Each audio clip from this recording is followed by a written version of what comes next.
এখনো সেই জাতি যেই জাতি এই 5ই আগস্ট থেকে আমরা যাত্রা করেছিলাম স্বৈরাচারী সরকারকে বিদায় দিয়ে, সেই জাতি এখনো সেই সজাগ আছে, সে মজবুত আছে।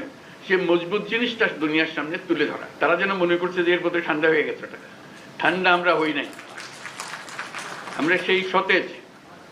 যখন আমরা দেখি পুলিশ বলে যে স্যার একটা মারি তো 4টা দাঁড়ায় যায়, এখনো 4টা না 40টা দাঁড়াবে। এবার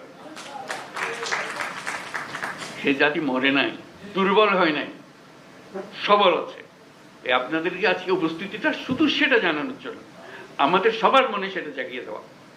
এটা আমাদের থেকে ছিনিয়ে নেওয়ার কোনো অবকাশ কারো শক্তির নাই। যে যত ষড়যন্ত্র করুক, যত অপপ্রচার করুক, যত কিছুই করুক, আমাদের থেকে এটা ছিনিয়ে নিতে পারবে না। কারণ আমাদের রক্ত এখনো শুকায় নাই। আমাদের দেয়ালে দেয়ালে যে লেখাগুলো